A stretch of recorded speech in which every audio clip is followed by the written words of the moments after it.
Hello family, welcome to Stories by Tocci. We bring you interesting folk tales. Please subscribe and drop a like for us. This generosity would go a long way for us. Also share to family and friends. And please turn on post notification to stay tuned for more.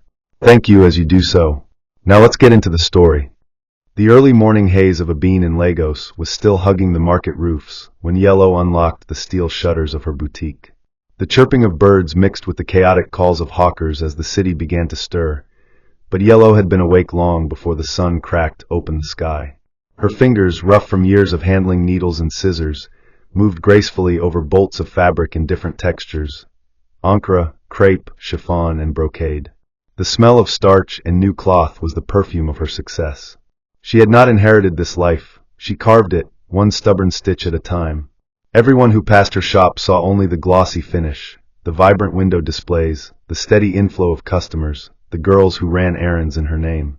But they didn't see the silent sacrifices, skipping meals to buy thread, sleeping under the cutting table during power outages, bargaining in 5 different languages just to save a few naira.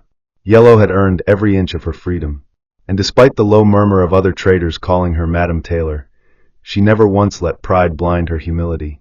She was just a woman who stitched dreams into fabric and prayed they wouldn't unravel.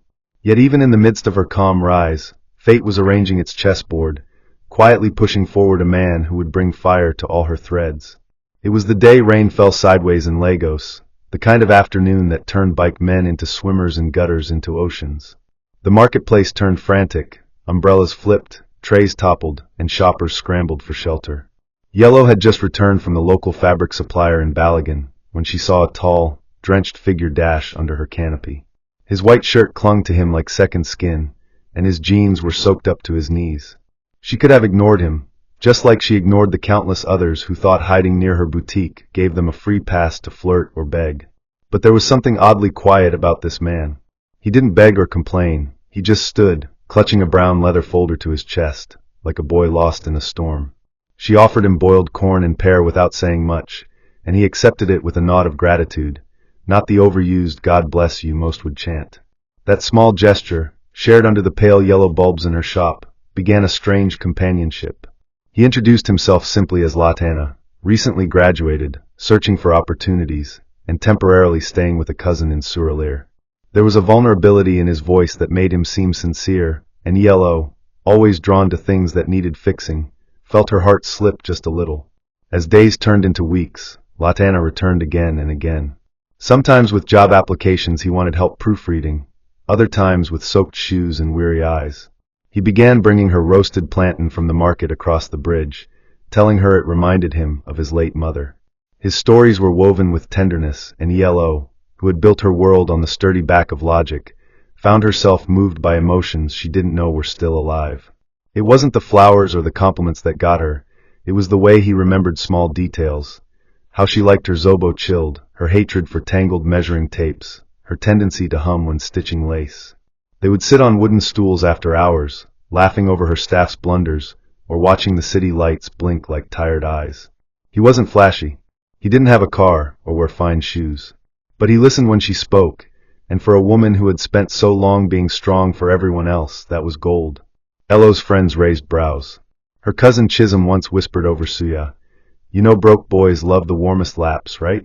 But she waved it off with a smile. Latana wasn't like the others. He was ambitious, thoughtful, real. And if love was a gamble, she was willing to place all her chips on this one card. Before long, their relationship became something unspoken but undeniable. Latana spent more time in her boutique than most of her apprentices. He helped her manage spreadsheets on an old Dell laptop she kept for customer orders. He redesigned her price list.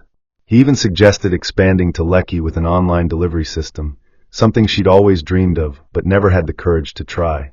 "With your creativity and my ideas," he'd say, holding her hand like it held a future, "we'll take over fashion in this country." It was seductive, the way he painted tomorrows so brightly. She began to see him not just as a partner, but as a husband in waiting. Their love didn't move in loud declarations. It moved in shared dreams and stolen glances during busy hours. And when he told her he was applying for a tech grant in Akka and needed money for transportation, accommodation, and a new laptop to pitch properly, Yellow didn't hesitate. The money was supposed to go into restocking before Easter, but she shifted dates and assured clients she'd deliver late. "I trust you," she said as she counted the cash, her eyes full of belief. That single sentence would one day haunt her like a bad chorus. But that day, it felt like the truest thing in the world. She had no idea she was planting seeds in dry soil. The days that followed Lotana's trip to Akka carried a strange stillness. Yellow tried to convince herself it was just distance, that he needed space to focus, to pitch, to win. He had left with promises clinging to his lips like honey, telling her how he would come back a better man, a man who could stand beside her not as a dependent, but as a provider. "Just give me this chance," he had said, eyes burning with ambition, hands clutching the leather folder tighter than he held her waist. For the first 2 days, his messages were steady. "Just arrived. I met someone important today. Pray for me, babe." But by the 5th day, his replies thinned out like a weak thread. She waited, phone in hand, staring at the ticking dots on WhatsApp, hoping the gray ticks would turn blue. When he finally called, it was short, distracted. "Things are moving fast here," he explained. "I'll call you later tonight." That night never came, nor did the next, or the one after. Yellow, ever patient, began to feel the whisper of something unsettling brush against her mind. But she pushed it away, burying herself in orders, tweaking designs, rearranging shelves. She told herself success demanded attention, and Lotana was only doing what he had always promised, chasing the bigger picture. One afternoon, while hemming a dress for a long-time client, Yellow noticed that one of her 2 machines had stopped responding properly to the foot pedal. Frustrated, she called a technician from Ojalegba to take a look, only to be told that the motor had finally given up after months of overuse. The replacement part wasn't cheap. Neither was the rent she was behind on. And yet, the boutique felt hollow without Lotana's presence. No voice suggesting playlist changes, no hands arranging deliveries, no quiet compliments as she measured sleeves. The silence grew louder with each passing day. She sent him a voice note asking if everything was all right. No reply. She waited until evening, then called. His line rang out. Again. Again. By the 6th ring, the recorded voice of the network operator had become a song she wanted to scream over. That night, sleep refused to stay. She paced the boutique, recalling every sacrifice, how she had sold her second embroidery machine to top up the laptop fund, how she had borrowed fabric from her supplier on credit because her working capital now rested in Lotana's pitch. And now, it seemed, even his shadow was unavailable. She lay down on the cutting table, curled like a comma, trying not to ask the question her pride couldn't bear. Had he used her? When Lotana finally resurfaced, it was through a random Instagram story someone tagged her in, a photo of him at an open lounge in Enugu, smiling beside 3 men and a woman who looked too comfortable, too familiar. There was no laptop in sight, no sign of pitches or business discussions. Just drinks, sunglasses, and laughter under colored lights. Yellow stared at the screen, her heart pounding as if trying to run from the truth. She dialed him immediately. No response. She tried again, then sent a message, simple and sharp. "So this is you chasing your future? With a drink in hand?" He didn't reply that night, not even the next morning. When he eventually picked up, his voice was airy, defensive. "What's the big deal? I went out with some contacts. It's not a crime to enjoy life once in a while." Yellow's chest tightened. She tried to keep her voice steady, but the tremble leaked out anyway. "I gave you everything I had, Lotana. Everything. And you disappear on me without a word." He paused, then chuckled, a sound that felt like a slap across the face. "You didn't build me, Yellow. I've been working before you. Don't act like I'm your project." That sentence carved a hole in her, like a hot blade through wax. She ended the call, then stood there, in the middle of her boutique, realizing something terrifying: he had changed. Or maybe he had always been this way, and her love had painted a mask over his face. The following week was a blur.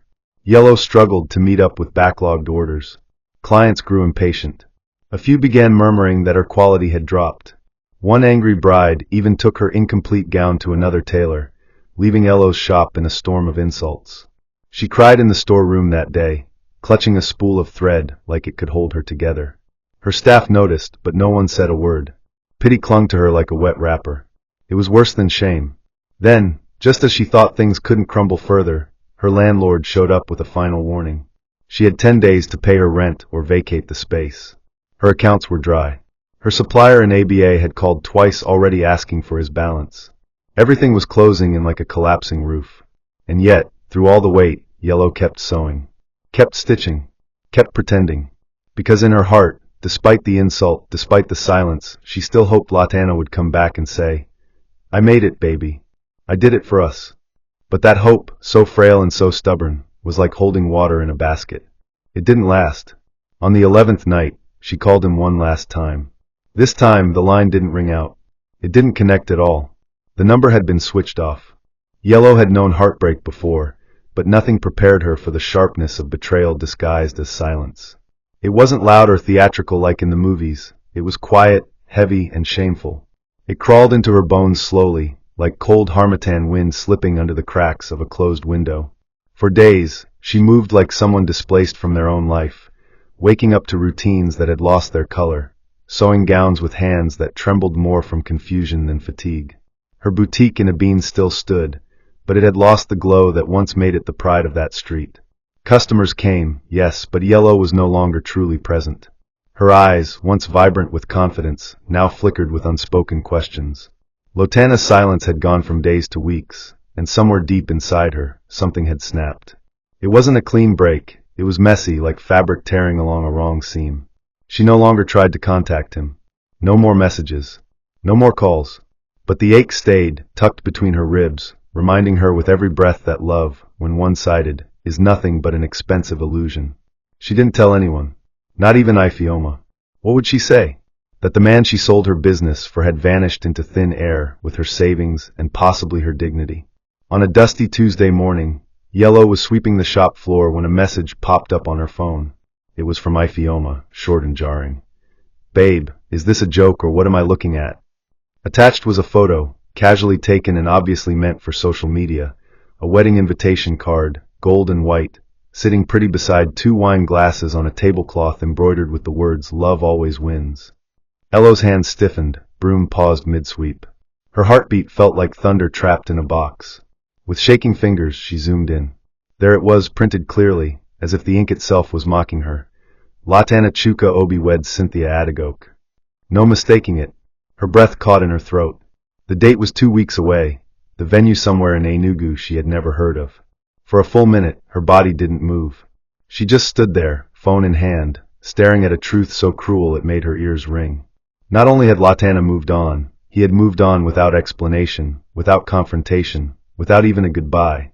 Yellow slowly sank into the plastic chair by the shop entrance, her knees folding as though the weight of that card had pressed against her spine. She wasn't just abandoned. She was discarded, tossed away like yesterday's wrapper. She wanted to cry, to scream, to break something. But the tears wouldn't come. Only a tightness in her throat and a ringing in her ears that refused to go away. The days that followed were a haze, but not the kind that numbs pain. It was the sort that boiled silently, like water, just beneath its bubbling point. Yellow moved through her tasks with a face that betrayed nothing, but her chest was a furnace. The betrayal didn't just bruise her heart, it insulted her intelligence. She wasn't a naive girl. She had invested not just money but time, belief, effort. She had peeled herself open for him, sacrificed for him, and now he was parading another woman to the altar? Without remorse? Without explanation? It wasn't just hurt anymore, it was rage. Quiet, dangerous rage. And from that rage, something began to grow. Not a desire for confrontation, but a calculated hunger to take back what was hers. Not the money, that part was gone. What she wanted now was deeper. She wanted truth. She wanted clarity. And yes, she wanted a measure of justice. Not the type shouted in markets or aired in family meetings. She wanted the kind that left scars invisible to others, but unforgettable to the bearer. The idea came to her one night as she lay on her back, staring at the cracked ceiling of her one-room apartment. It started small, like a seed buried in the soil of pain. And then, with each beat of her heart, it grew. She would not go begging for answers. She would not show up at his wedding in tears. No. Yellow would use the very thing Latana had underestimated, her calm mind. She began by researching quietly, her steps measured, her voice never raised. Through a contact who once worked at a printing shop, she discovered Cynthia ran a boutique in Owerri, not too far from where Latana had mentioned taking tech meetings. The irony made her chest tighten. He had probably sat in Cynthia's shop laughing, while she, Yellow, was busy calculating how to buy zippers on credit. She took a week to plan her next move, not rushing, not acting out of impulse. Then, one Saturday morning, she packed a small bag, wore her finest but simplest dress, and traveled to a wherry under the name Amaka, claiming to be a Lagos-based stylist looking to collaborate with local designers. Cynthia was warm, welcoming, and soft-spoken. The kind of woman who offered a visitor malt without being asked. Yellow smiled, nodded, observed. There was no ring on Cynthia's finger yet, but the pride in her eyes when she spoke about Latana was unmistakable. My fiancé is into tech, she beamed. He's very intelligent, you know. Always thinking big. Yellow smiled again, the corners of her lips perfectly curved, while her stomach turned. She let Cynthia speak. She let her gush. And when she left that day, she had gathered everything she needed. This wasn't about ruining a wedding anymore. It was about unveiling a man. Yellow was no longer heartbroken. She was no longer waiting. She had stepped into something colder, something sharper. And Latana would feel it soon. Not as fire, but as frost. The next time Yellow returned to a wherry, she did so without luggage. No pretense of collaboration, no disguise as a Lagos stylist. She wore a plain, ash-colored gown, the kind that blended with the street, but still hugged her body like memory. Her hair was packed into a low bun, neat and unsentimental. The boutique she visited had now become familiar, not because of its walls or the paint on its door, but because of the face that welcomed her. Cynthia greeted her with the same warm smile, the one that carried no suspicion, only friendliness.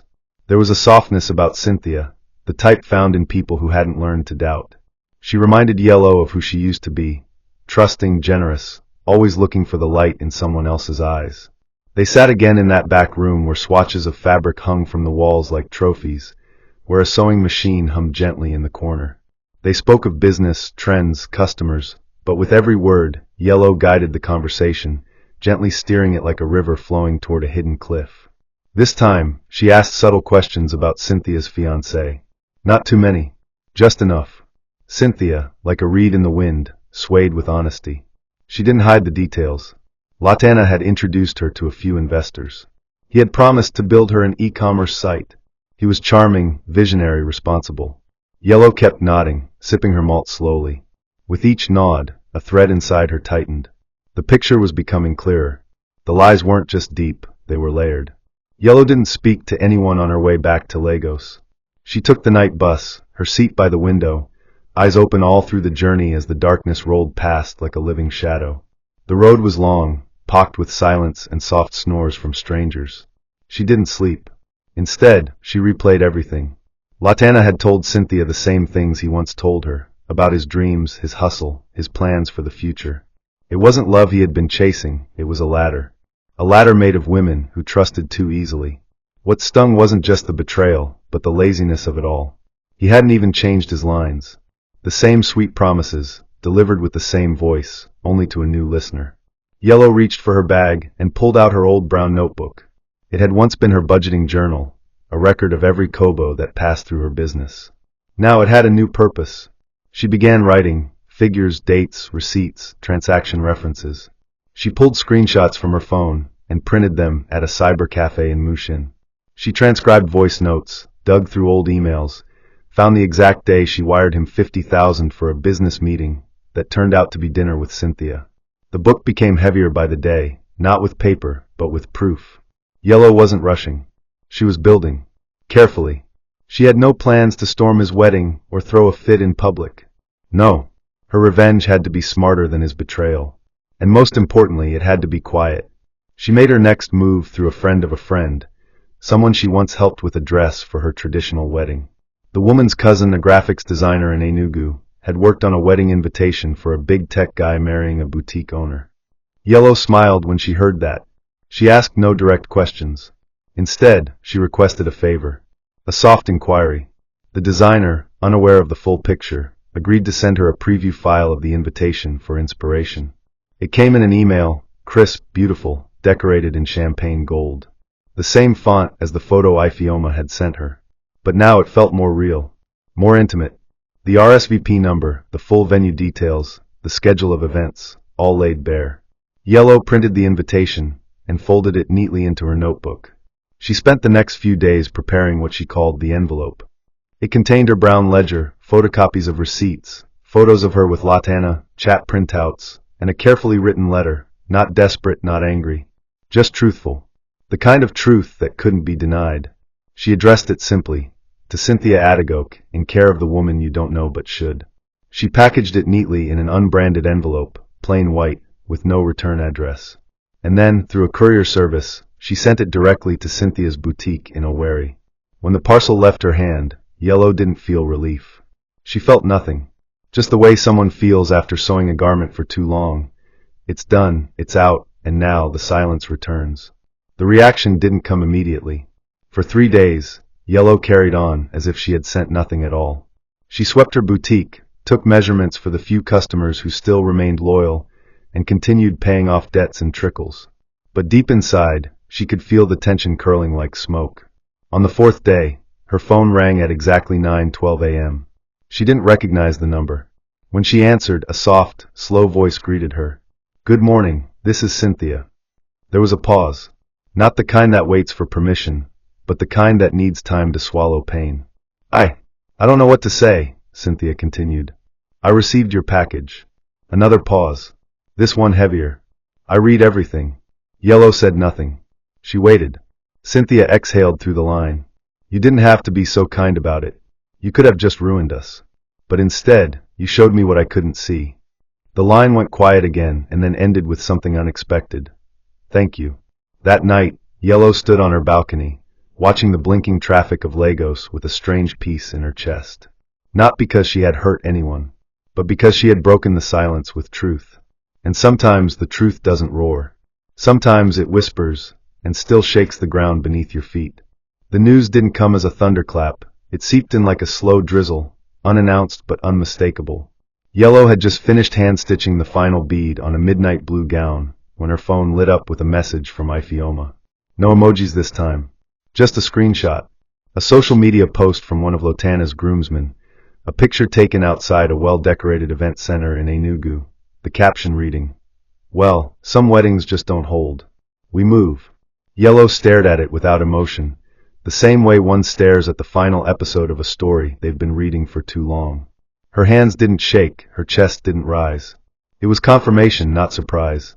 Within hours, more photos surfaced, snapshots of confused guests standing outside locked gates, angry caterers packing their trays, decorators pulling down ribbons and flower stands. No sign of a bride. No sound of a band. The wedding had been cancelled 2 days before it was meant to happen. No statement was made, no explanation offered. Just silence, that same silence Lotana once used as a weapon, now turned against him. Yellow put down her phone gently, stood from her sewing stool, and walked to the window. The evening sun lay low over the streets of Abin, casting long shadows that crawled across the cracked concrete. In that stillness, she allowed herself a breath, not of satisfaction, but of freedom. Not because she had ruined anything, but because she had reclaimed what had once been stolen without apology. Lotana did not call. He didn't message, didn't write, didn't knock on her door. But he didn't have to. His presence began to echo through the whispers of others. One of her old clients from Lekki called asking if it was true that he had gone missing after the scandal. A former investor in his tech idea posted a vague tweet about due diligence being underrated. The tech blog he had once begged her to help pitch to ran a piece about the sudden shutdown of his beta app, noting the suspicious withdrawal of angel funds from a startup that had once been hailed as the next big digital leap from the East. In less than a week, his name had become a cautionary tale in hushed tones, his ambition now dragged through conversations with smirks and raised brows. Yellow never responded when asked for details. She only said, "God sees everything," and returned to her stitching. But inside, a quiet current of vindication moved through her. Not because she wanted to see him crumble, but because she had once been accused, without words, of foolishness, of blindness, of being a stepping stone. And now, it was evident who had built the foundation, and who had merely danced on it with borrowed shoes. Karma, she realized, doesn't knock loudly. Sometimes it walks in, sits across from you, and serves your enemy the exact dish they once fed you. It was on a Wednesday morning, 6 days after the wedding was meant to take place, that Lotana finally appeared. Not in person, but through a message. A short one. No greetings. No name. Just, "I guess you got what you wanted. Hope it makes you sleep better." Yellow read it once, then twice. She almost laughed, not because it was funny, but because it was pathetic. That was all he could manage? After everything? Not a word of accountability, not a hint of apology. Just bitterness, served cold and cheap. She didn't reply. She didn't need to. He had already said more about himself in that one line than a confession ever could. She went back to work, humming softly as she aligned a new pattern on her fabric table. But later that evening, when she passed through the intersection near Ojota on her way to deliver a finished dress, she saw him. He was seated under the rusted umbrella of a roadside kiosk, wearing a faded t-shirt and slippers, hunched over his phone like it owed him something. There was no light in his eyes, no arrogance in his posture. Just a tired man trying to become invisible. Yellow didn't stop. She didn't wave or confront him. She simply walked past with her head held high, her heels clicking softly against the pavement like punctuation marks at the end of a well-written sentence. Latana didn't look up. Or maybe he did after she had gone. But it didn't matter. Her story no longer lived in his shadow. Back at her boutique that night, Yellow stood beneath the glow of her single-ceiling bulb, gazing at the dress she had just completed. It was a cream lace gown with subtle gold stones across the neckline, simple, elegant, and strong. She placed it carefully on the mannequin and stepped back. Her space was small, her debt still lingering, but her heart was light. She knew now that the hardest battles are the ones fought in silence. The kind where no one cheers for you, where your hands are your only soldiers and your tears fall without applause. But she had survived it. She had not screamed. She had not begged. She had let truth walk where her words could not. And in doing so, she had taken back something more valuable than money or reputation. She had taken back herself. As she switched off the shop light and stepped outside, the evening wind brushed against her cheeks gently, like a mother's hand. She didn't look back. There was no need to. What was behind her no longer held her name. The Harmattan arrived early in Abuja that year, sweeping through the streets in fine clouds of dust that clung to eyelashes and wrapped themselves around tired bones. Yellow had moved quietly, without announcement or ceremony, to a modest flat tucked away in a part of Gwarimpa where the generators hummed like lullabies and neighbors barely knew each other's names. The city was different from Lagos, quieter, slower, less nosy. And that suited her just fine. Her new boutique sat on a corner opposite a small florist's shop, the name written in elegant cursive above the door, Second Bloom. No fanfare. No posters. Just a clean space with 2 mannequins in the front window and the hum of quiet healing in the air. Her first week was difficult. Not because there weren't customers. Abuja had its fair share of fashion-conscious women, but because she was starting again from the ground, with hands still carrying the memory of what had been lost. She spent her days rearranging shelves, stitching fabrics by herself, and resisting the urge to look back at what she had left behind. There were no signs of Latana in this new place. No whispers of betrayal. No trace of that version of herself that had clung to hope while the ground was disappearing beneath her feet. What she built now, she built with clean hands and sharp eyes. Her dreams were no longer tied to anyone's shadow. The boutique grew slowly, like a child learning to walk. One order came in, then another. Then a woman who worked at the Foreign Affairs office asked Yellow to design a piece for her traditional wedding. Word of mouth carried her name gently from one client to another, and before long, her calendar was full again, not overflowing, but steady enough to pay her rent, stock her fabrics, and put food on her table without panic. She didn't expand fast. She refused to rush. Everything about this second life was deliberate. When one of her new clients asked if she had any branches in Lagos, Yellow simply smiled and said, "Not anymore." There was no bitterness in her tone, only distance, the kind that comes with healed wounds. She kept to herself most times, choosing solitude over unnecessary chatter. She went to the same small cafe every Sunday after church, ordered the same tea, and read through old-fashioned books she had collected over the years. Her joy now came in small moments, finding the right color thread for a tricky fabric, watching the light hit her shop window just right in the evening, hearing a satisfied client say, "You really understand my body." It wasn't loud. It wasn't flashy. But it was hers. For the first time in years, Yellow felt safe. Not because the world had changed, but because she had. She still thought about him sometimes, not with anger, but with quiet curiosity. Like someone glancing at a crack on a wall they've long stopped fixing. Latana existed now only as a memory filed away under lessons. Not regrets, not grief, just instructions written in invisible ink. She never tried to find out where he had gone, though rumors drifted now and then. One said he had moved to Port Harcourt and was driving a Bolt car.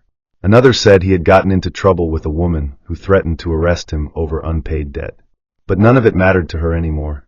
He was no longer the center of any story she told. In her silence, she had learned the power of detachment. Some people are seasons, passing, intense, necessary for growth, but never meant to stay. And she had weathered his storm. Now, when she passed couples laughing in public or watched wedding photos flood her timeline, she didn't flinch. Love hadn't failed her. A man had. And that difference, once buried under pain, was now clear as sunlight. There were still people who asked if she was seeing someone, but she always gave the same answer. When it's time, it will find me. And if it didn't, she had made peace with that too. After all, she had already loved someone deeply herself. The letter came in the middle of July, slipped quietly under her shop door without a stamp or return address. She recognized the handwriting before she even bent to pick it up. It was stiff, familiar, and uncertain. She opened it slowly. There was no apology inside. Just 3 lines scribbled in blue ink. I see you're doing well. I don't expect anything. I just wanted to say I'm glad you made it. She read it once, then folded it neatly and placed it inside the bottom drawer of her cutting table. No need to respond. No need to dig up graves that had long been covered with stone. That night, she stood in her balcony once again, watching Abuja's lights flicker like stars caught behind glass. There was peace in her bones, and her heart no longer raced at the thought of the past. She smiled faintly, not because life had become perfect, but because she had survived its imperfections. Sometimes that was enough. And as the breeze kissed her face and the smell of night crept in from the open street, she whispered quietly to herself, I didn't just bloom again. I bloomed better. That was her victory. And she wore it with grace. Not every hand that reaches out to you is meant to hold your future. Sometimes love comes in the form of sacrifice, but never let that sacrifice be your self-worth. When people show you their true colors, don't repaint them. And if you ever give your heart, make sure your mind is still holding the steering wheel. May you never sow your joy into a heart that was never meant to water it. May the eyes that look at you be sincere, and the hands that reach for you hold peace, not pain. May you never lose yourself in the name of love. May those who come into your life come with honor, not hidden motives. And if you've ever been broken, may God lift you so beautifully that even your scars start to shine. You will not fall into the hands of those who only come to take. From today onward, your love will be returned in full, pressed down, shaken together, and overflowing with joy. If you believe it, let your amen shake the room. Hope you enjoyed this interesting story. Please don't forget to like, share, and subscribe to our YouTube channel. Turn on post notifications. See you on our next story.